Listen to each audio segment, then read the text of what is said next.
जय जगन्नाथ मु ज्योतिर्विद डॉक्टर भवानी शंकर महापात्र आपण मानक स्वागत चढ़ाऊँ। दर्शक बंधु इंग्राजी मास जून मास 2026 मसीहार जून मासटी केमिति कटिबो सेतिपई आपण माने चिंतित थिबे जानिया पई आग्रही थिबे जे मो राशि पई ये जून मासटी केमिति कटिबो। पारिवारिक जीवन कर्मक्षेत्र आर्थिक स्थिति आपणकर व्यावसायिक जीवन संतान मानक स्थिति दाम्पत्य जीवन ओभरऑल केमिति रहिबो निश्चय से संपर्क में आम जानिबा। भिडियोटी को आपण प्रथम रु शेष पर्यंत देखंतु जद्वारा कि आपणक राशि जहाँ जहाँ समस्या बा जहाँ जहाँ जोग रही उत्तम जोग बा किछि खराब से संपर्क में आप जापर। तेबे आमे जदि 1 जून 2026 आम पंचांग चक्र को देखा ताहले पंचांग चक्र रे प्रथमे आपण देखिए मंगल अच्छा मेष राशि मेष राशि मंगल स्थिति आपणकर 20 जून माने 1 जून ठारू आप देखिए मास आरंभ 20 जून पर्यंत मंगल मेषरे ही रहिबे एवं 20 जून परे मंगल वृष राशि को चलन हेबे एवं वृष राशि मंगल 2 अगस्त पर्यंत रहिबे। जुलाई मास जून मास रहिबे 20 तारिख पर ठारू एवं अगस्त पर्यंत रहिबे। से भली बुध एवं शुक्र आपण मास आरंभ अछंती कोठी ना मिथुन राशि रे एवं आपण जदि बुधन कथा देखिए बुध पाखापाखि गोटे राशि 24 दिन रही था तेना बुध आपण 29 मई रु मिथुन राशि को प्रवेश करिसंती एवं 22 जून पर्यंत मिथुन राशि बुध रहिबे स्वगृहस्थ निज घरे रहिबे एवं 22 जून पर बुध कर्कट राशि को जिबे। सेहि भली शुक्र आपणकर मास आरंभ अछंती मिथुन रे मात्र 8 तारिख दिन शुक्र चलमान हेबे 8 जून 2026 रु 4 जुलाई 2026 पर्यंत आपणकर शुक्र कर्कट राशि रे रहिबे तेणु 8 तारिख पर्यंत मिथुन रहिबे बुधयुक्त ही मित्रयुक्त ही। एवं सबुठ बड़ कथा होची देवगुरु बृहस्पति जी कि आपणकर आर्थिक स्थिति को समृद्ध करुवा ग्रह प्रतिष्ठा कारक ग्रह उन्नति कारक ग्रह धन कारक ग्रह पुत्र कारक ग्रह दाम्पत्य सुखर ग्रह कैरियर ग्रह आपण को इच्छा बा विजडम को पूर्ण करुवा ग्रह इच्छा को पूर्ण करुवा ग्रह से 1 जून 2026 रात्र 1 घंटा 45 मिनट समय रे बा आम कहीपर इंग्राजी तारीख अनुसार राति 12टा पर जेहेतु 2 जून रे पुनर्वसु नक्षत्र कर्कट राशि को प्रवेश करेंगे। बृहस्पति 12 वर्ष पर कर्कट राशि को जीवे एवं कर्कट राशि उच्च राशि प्रवेश करेंगे। ये हूँ सबुठारु बड़ घटनावली एवं यार प्रभाव प्रत्येक राशि क्षेत्र को ये विशेष रूप प्रभावित करेंगे। एवं सूर्य नारायण जी कि रही वृष राशि 1 जून रु संक्रांति पर्यंत 15 जून पर्यंत वृषरे एवं 15 जून ठारू 30 जून पर्यंत मिथुन राशि को जीवे तेणु ये हूँ पंचांग चक्र। तेबे जदि आपणकर धनुराशि आपण जानापी चाहूँगी जे इंग्राजी मास 2026 मसीहार जून मासटी मो पाई केमिति बीतिबो किपरि रहिबो मोर कर्मक्षेत्र आर्थिक स्थिति व्यावसायिक जीवन पारिवारिक जीवन केमिति रहिबो किछि बड़ विपद अछि कि से संपर्क जो जानापी चाहूँगी ताले भिडियोटी को प्रथम रु शेष पर्यंत भल भाव देखंतु। तेबे राश्याधिपति आपणकर धनुराशि राश्याधिपति होचंती आपणकर किए ना बृहस्पति राशि ठारू अष्टम स्थान रे उच्चस्थ अछंती चतुर्थेश मध्य उच्चस्थ अछंती मंगल राशि ठारू पंचम रे अछंती 20 जून पर षष्ठ को जीवे बुध शुक्र सप्तम रे अछंती। जदि ओभरऑल आमे विचार को नेबा ताहले आमे गोटे कथा देखिबा जे धनुराशि पई गुरु 2 जून ठारू उच्चस्थ होउचंती। धनुराशि जदि व्यक्ति विशेष कथा देखिबा तार पूर्वर देखिए आपंकर बहुत कार्य क्षेत्र कर्म क्षेत्र किसी बाधा देखा दूची किसी बाधा सृष्टि होची काम आपंकर आसूची वर्क ऑर्डर आसूची मात्र आपण जेतिको आशा करुछन ताठार कम आसूची। अनेक क्षेत्र देखिए व्यवसायी मानकर हो बा कर्म क्षेत्र जो माने जॉब कर सेमानकर हो किसी काम किसी प्रोजेक्ट आपण आगो को बढ़ी मात्र से बहुत स्लो रे मूव करुची काम आगो को विशेष जाई पारु नाही। तेबे ए मासरे आपण निजर परिश्रम द्वारा बुद्धिमत्ता द्वारा लागी पातिकिरी मास शेष सुद्धा आपण से काम को हाथेबारे सक्षम हो पारे। तेबे आपण शनि ढाई रे पीड़ित शनि ढेया बा शनि ढाई द्वारा आपण पीड़ित से देखते मन बहुत समय विचलित होची अस्थिर होची आपण ଯେତେ ଚେଷ୍ଟା କଲେ ମଧ୍ୟ ଟ୍ୟାଲେଣ୍ଟ ଥାଇକି ମଧ୍ୟ ଆପଣଙ୍କୁ ସେତିକି ଫଳ ମିଳୁନାହିଁ। ବେଳେବେଳେ କର୍ମକ୍ଷେତ୍ରରେ ଆପଣଙ୍କ ସହିତ ପାର୍ସିଆଲିଟି ହେଉଛି, ଅର୍ଥାତ୍ ଆପଣ ପରିଶ୍ରମ କରିଛନ୍ତି ଫଳ ଅନ୍ୟ ଜଣକୁ ମିଳୁଛି, ଏଇଭଳି ଦେଖାଦେଉଛି। ତେବେ ଗୁରୁ ଉଚ୍ଚସ୍ଥ ହେବା ଦ୍ୱାରା ଗୁରୁ ରାଶିଠାରୁ ଅଷ୍ଟମ ସ୍ଥାନକୁ ଗଲେ ସତ୍ୟ, କିନ୍ତୁ ତାଙ୍କର ଦୃଷ୍ଟି ଆପଣଙ୍କର ରାଶିର ବିଶେଷ କରି ଧନସ୍ଥାନ ଦ୍ୱିତୀୟ ସ୍ଥାନ ମକରକୁ ପଡ଼ିବା ଦ୍ୱାରା ଏବଂ ରାଶିର ଚତୁର୍ଥ ସ୍ଥାନ ଅର୍ଥାତ୍ ଆପଣଙ୍କର ମୀନ ଉପରେ ଥିବା ଶନିଙ୍କର ଉପରେ ପଡ଼ିବା ଦ୍ୱାରା ମୀନ ରାଶି ପଡ଼ିବା ଦ୍ୱାରା ଅନେକ ସମସ୍ୟାର ସମାଧାନ ହୋଇପାରିବ। ଶନି ଢେର ଯେଉଁ ପ୍ରଭାବ ପ୍ରାୟତଃ 50% ଆପଣ ରିଲାକ୍ସ ହୋଇପାରିବେ। ତେବେ ଆସନ୍ତୁ ଜାଣିବା ହେଲ୍ଥ କ୍ଷେତ୍ରରେ ସ୍ଥିତି କେମିତି ରହିବ।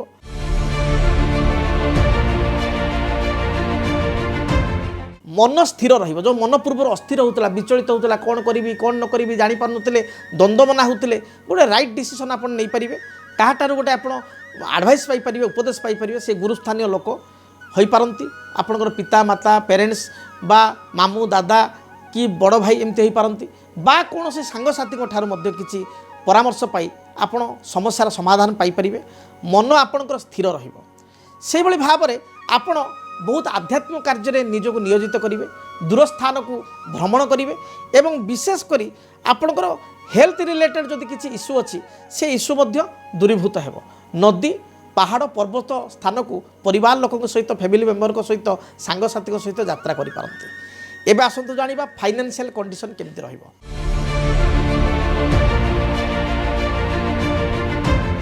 ଧନୁରାଶିର ବ୍ୟକ୍ତିବିଶେଷ ସଦାବେଳେ ନିଜ କର୍ମକ୍ଷେତ୍ରକୁ ନେଇ, ଜୀବନ ଜୀବିକାକୁ ନେଇ, ବ୍ୟବସାୟକୁ ନେଇ, ଆର୍ଥିକ ସ୍ଥିତିକୁ ନେଇ ଚିନ୍ତିତ ଥାନ୍ତି। ତେବେ ଚିନ୍ତାର ଯେଉଁ ସ୍ଥିତି ରହିଛି, ପରିସ୍ଥିତି ରହିଛି, ଏ ବହୁତ ଲାଘବ ହେବ। ମାସରେ ଚିନ୍ତା କମିଯିବ, ଆପଣଙ୍କୁ କିଛି ଅର୍ଥର ସୁଯୋଗ ମିଳିବ, ଆର୍ଥିକ ସ୍ଥିତିକୁ ଅଭିବୃଦ୍ଧି କରିବା ପାଇଁ ସୁଯୋଗ ମିଳିବ। ତେବେ 1 ତାରିଖରୁ 10 ତାରିଖ ଟିକେ ଆପଣଙ୍କ ପାଇଁ କମ୍ପ୍ଲିକେସନ୍ ରହିବ, କାରଣ 1ରୁ 10 ଭିତରେ ଆପଣ ବହୁତ ହି ଖର୍ଚ୍ଚ ହେବ। ସନ୍ତାନଙ୍କ ପାଇଁ, ବ୍ୟବସାୟ କ୍ଷେତ୍ର ପାଇଁ, ସରକାରୀ କିଛି ପେଣ୍ଡିଂ ରହିଛି ଟ୍ୟାକ୍ସ ଫ୍ୟାକ୍ସ ବା ଅନ୍ୟାନ୍ୟ କଥା, ତାକୁ ସେଥିପାଇଁ ଆପଣ ଟିକେ ଖର୍ଚ୍ଚ କରିବେ। ବାହାରକୁ ଯିବେ ଭ୍ରମଣ ପାଇଁ, ପିଲାମାନଙ୍କ ପାଇଁ କିଛି ଖର୍ଚ୍ଚ କରିବେ, ତାଙ୍କ ଉଚ୍ଚଶିକ୍ଷା ପାଇଁ ଖର୍ଚ୍ଚ ହେବ। ମାତ୍ର 11 ତାରିଖ ଠାରୁ ଆପଣଙ୍କର 30 ତାରିଖ ମଧ୍ୟରେ ଆପଣଙ୍କ ଖର୍ଚ୍ଚର ମାତ୍ରା ବହୁତ କମିଯିବ ଏବଂ ଆପଣଙ୍କର ଆୟ ବା ଆମଦାନୀ ବଢ଼ିବ, ଯେଉଁ କାରଣରୁ ଫାଇନାନ୍ସିଆଲ ସ୍ଥିତି ଆପଣଙ୍କୁ ବହୁତ ଭଲ ରହିବ। ବହୁତ ପୁରୁଣା କଣ୍ଟ୍ରାକ୍ଟ ଯେଉଁଗୁଡ଼ିକ ହୋଇପାରି ନାହିଁ ସେ କଣ୍ଟ୍ରାକ୍ଟ ହେବ, ବଡ଼ ବଡ଼ ଡିଲ୍ ହେବ, ଗଭର୍ଣ୍ଣମେଣ୍ଟ ସୂତ୍ରରେ କିଛି ଲାଭାନ୍ୱିତ ହେବେ ଏବଂ ବ୍ୟବସାୟ ଯେଉଁ ବାଧା ଚାଲିଛି ବା ରହି ଚାଲିଛି ବା ଯେଉଁମାନେ କନସଲଟାନ୍ସି ଅଛନ୍ତି, ଆପଣଙ୍କର ଆଡ଼ଭୋକେଟ୍ ହୁଅନ୍ତୁ ବା ଆପଣଙ୍କର ଡକ୍ଟର ହୁଅନ୍ତୁ, ଯେଉଁମାନଙ୍କର କାମ ଟିକେ ଶିଥିଳ ପଡ଼ିଛି ତାଙ୍କ କାମ, ବା ଚାର୍ଟାର୍ଡ ଆକାଉଣ୍ଟାଣ୍ଟ ହୁଅନ୍ତୁ ତାଙ୍କ କାମ ଆଗକୁ ବଢ଼ିବ। ଟେକ୍ନିସିଆନ୍ ଯେଉଁମାନେ ଅଛନ୍ତି ସେମାନଙ୍କ କାମ ମଧ୍ୟ ବଢ଼ିବ। ଏବେ ଆସନ୍ତୁ ଜାଣିବା ପାରିବାରିକ ଜୀବନର ସ୍ଥିତି ସମ୍ପର୍କରେ।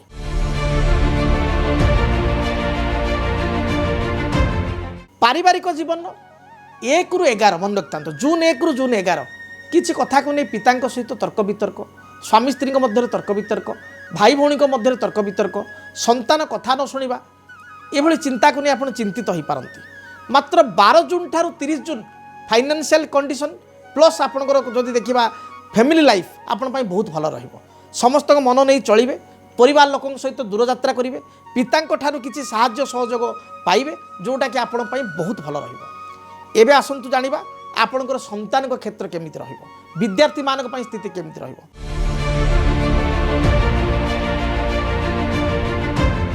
ଦେଖନ୍ତୁ, ମାସ ଆରମ୍ଭରୁ ମଙ୍ଗଳ ଆପଣଙ୍କ ରାଶିଠାରୁ ପଞ୍ଚମରେ ଅଛନ୍ତି। ପଞ୍ଚମେଶ ସନ୍ତାନ ଅଧିପତି ମଙ୍ଗଳ ପଞ୍ଚମରେ, ତେଣୁ ଏହା ଆପଣଙ୍କ ପାଇଁ ଅତ୍ୟନ୍ତ ଯୋଗକାରକ।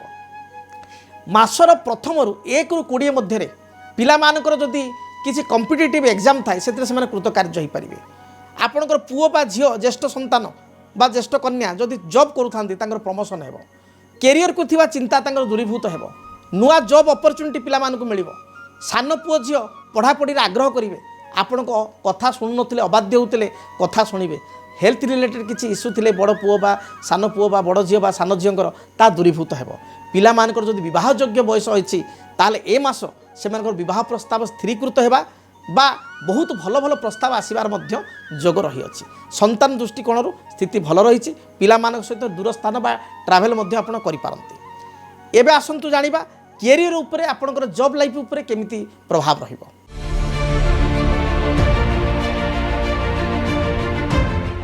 କର୍ମେଶ ହେଉଛନ୍ତି ଆପଣଙ୍କ ପାଇଁ ବୁଧ, ଯିଏକି ସପ୍ତମରେ ଅଛନ୍ତି ଏବଂ ବୁଧ ଆପଣଙ୍କର 22 जून पर्यंत सप्तम रहिबे एवं 22 जून पर अष्टम स्थान को जिबे।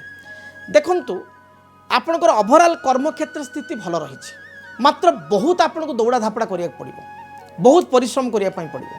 प्रायतः मास लास्ट आड़ को माने 22 रु आपन को 30 भितर बेसी परिश्रम करिया पड़िबो। कर्म चाप टिके जब प्रेशर रहिबो ता सत्ते मध्य कर्मक्षेत्र स्थिति भल रहिबो। कोनोसी उच्च पदाधिकारी सहित आपणकर टिके बात वितर्क देखा दे पारे। 1 तारिख रु बा 1 जून रु 13 जून पर्यंत कर्मक्षेत्र स्थिति भल नाही एवं विशेष करी 1 रु आपण 7 पर्यंत 1 तारिख रु 7 तारिख पर्यंत हाई अथॉरिटी सहित कोनोसी पावरफुल बा पॉलिटिकल लोकन सहित आपण तर्क वितर्क करंतु नाही, असुविधा पड़ी पारंती। बाकी ओवरऑल जदि देखिबी 12 तारिख रु 30 तारिख आपण पई पीरियड बहुत भल रहइबो। कर्मक्षेत्र किछि परिवर्तन, स्थान परिवर्तन बा किछि नुआ जगह जॉइन करिबा एभली सुजोग मध्य आपनको मिलिबो। एबे आसंतु जानिबा दाम्पत्य जीवन केमिति कटिबो।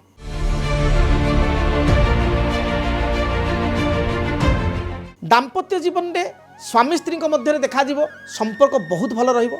रिलेशनशिप को आप नुआ आगु को आप दीपाद नहीं पारे।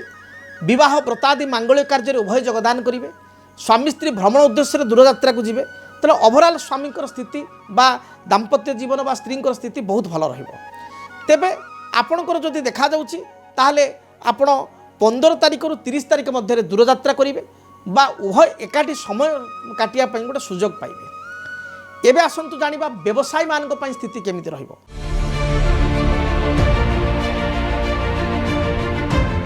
जो माने बिजनेस करूचंती सेमान पई जो देखिबा ए मास बहुत भल रहिबो। नुआ नुआ कॉन्ट्रैक्ट आपन साइन हबो। आपनकर कस्टमर आपन पई अधिक आसीबे, क्लाइंट को संख्या बढ़िबो, व्यवसाय रे गोटे इंप्रूवमेंट करि परिबे। आपन को इन्वेस्टमेंट करिया पई गोटे अपॉर्चुनिटी आसीबो। किछि नुआ बिजनेस करि पारंती, बड़ बड़ डील आपनकर ही पारे, बड़ बड़ ऑर्गेनाइजेशन सहित कंपनी सहित गवर्नमेंट रु आपन किछि सहायता पाई परिबे। जो माने ठिकादार अछंती कॉन्ट्रैक्ट करछंती सेमान पई मध्ये गोटे भलो स्कोप सेमान को मिलिबो। प्राय 8-10 तारिख ठारू 30 तारिख मध्ये गोटे भलो स्कोप पाइबे। तेणु स्थिति मोटामोटी आपन पई व्यवसाय को भल रहिछि।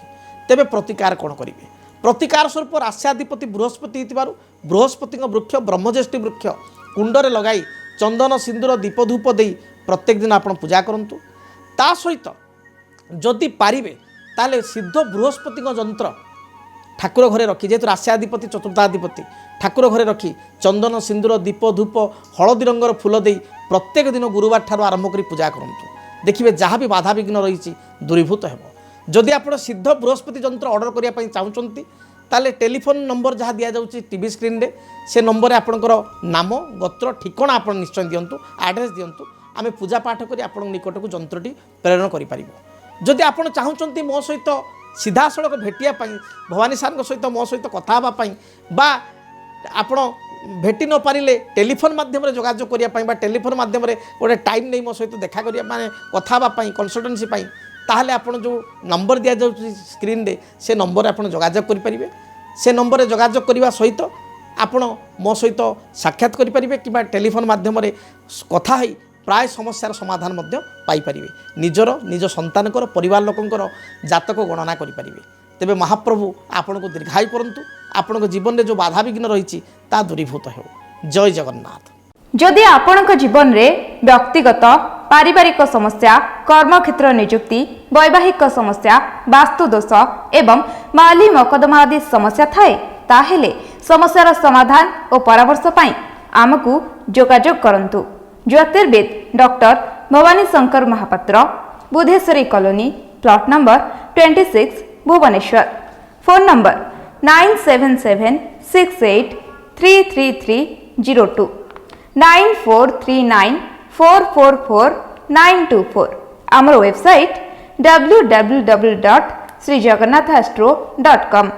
डीटीवी ओडिया देखिवा पई सब्सक्राइब करंतु एवं बेल आइकन को मध्य दबाई दियंतु।